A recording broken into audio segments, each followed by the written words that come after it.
You've come to beg on the door. Forgive me, Delap, but I just couldn't take anymore. Hey up guys, Benny from the Bear Pit TV. Stoke have been really busy this week, so I've got some more SCFC news for you. First up, Gary Rowett held his press conference this week for the first time, and I thought it was very interesting. He speaks very well. He certainly knows what he wants. He wants us to be a Premier League club in 2019-20 season, and he knows how he's going to do that. He knows the players he wants to bring in, he knows the players he wants to keep, and he definitely knows the players he wants to sell. He made that very explicit in his press conference, maybe not naming names, but definitely the characters that want to play for Stoke City and our team players, not just individuals. Perhaps a little dig at a few of our current players there.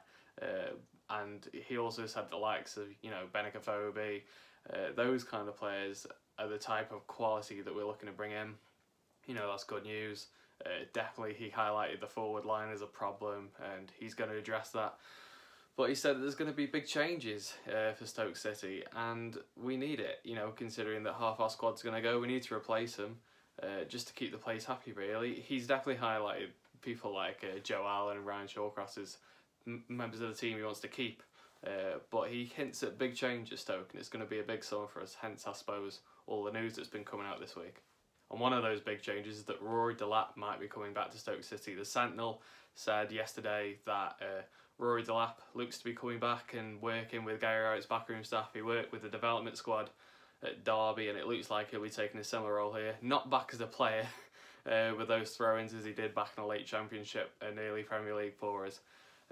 But yeah, he'll be good, I think. It'll be good to have a big character at the squad, ones that people like Ryan Shawcross will recognise, and surely one of the young lads will definitely look up to. And perhaps he can teach Moritz Bauer a few tricks. I know he's tried a few long throw-ins, but maybe getting Rory Delap back in the coaching staff and teaching Bauer how to do a proper throw-in, maybe we'll be back to cheering every time we get a throw-in again. So yeah, really looking forward to Rory Delap coming back in.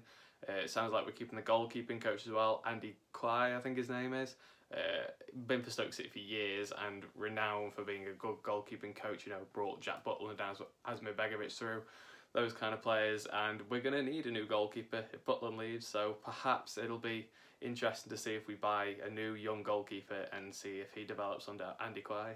One thing that was mentioned in Gary Rowett's press conference but not really addressed was the future of Xherdan Shaqiri. Liverpool look to be leading the chase for his signature, with clubs like Everton, Leicester and Tottenham chasing as well. But, you know, a move to Liverpool would be great for Shaqiri. You know, Mohamed Salah's not going to stick around forever. So for now, it could be a good chance for him to sit on the bench at a Champions League club and get a few games here and there, you know, cup games, Champions League games, maybe a few Premier League games as well, definitely off the bench. And like I said, Salah's not going to stick around forever, so this might be a chance for Shaqiri to really break in at a top club.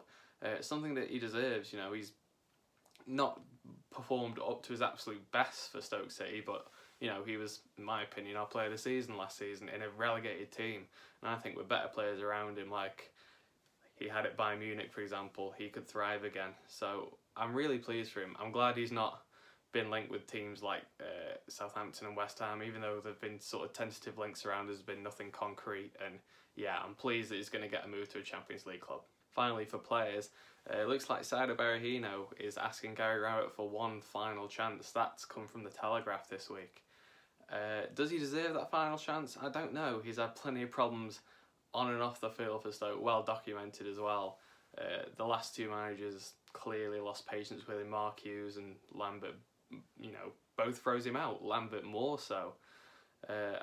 I don't think there's a future for him again at the current rate, but Gary Rowett might have a conversation with him, and we're clearly after strikers and we're willing to pay for them as well. If we have one ready-made and Berahino makes his intentions clear, maybe we've got, you know, a hidden gem in the Championship for Stoke. He could well turn his career around. He needs to, for the sake of us and him, getting any money back for him for a start, him kick-starting his career. He's not getting any younger. It'll be interesting to see whether he gets one final chance. I hope he does, but I hope we do it for the right reasons and not just for the fact that we're trying to save money or, you know, loyalty, because we owe him nothing. So one final chance for Berahino, but he needs to prove himself first. And then there's been some changes to the Carabao Cup, so there'll be no more extra time. They decided to remove that, so if a team or two teams draw at full time, it'll go straight to penalties. The ABBA penalty format has been removed. They tried it last season for the first time and they've gone back to the traditional one. Seedings in the first two rounds have been removed. Not a thing that we should be worrying about. We're not going to be in there. And then VAR will be at Premier League Stadia. So we're not Premier League club anymore, so home games for us won't have VAR, but if we do draw one of the big boys, VAR will be in the Carabao Cup. Modern changes that probably should have happened, no surprises, no big changes really, but yeah, nice to see that they're trying to evolve. And that's it for this edition of SCFC News. I'm sure there'll be plenty more news next week as Gary Rowett, you know, he's had his first week back now and he plans to have a lot of change, so expect more videos from us, expect more news from different media sites. We'll keep you up to date, of course. But yeah, that's it for this video. Thank you very much for watching. If you enjoyed it, leave all that good stuff down below, subscribe to Bear Pit TV, and I'll speak to you again soon. Thanks very much for watching.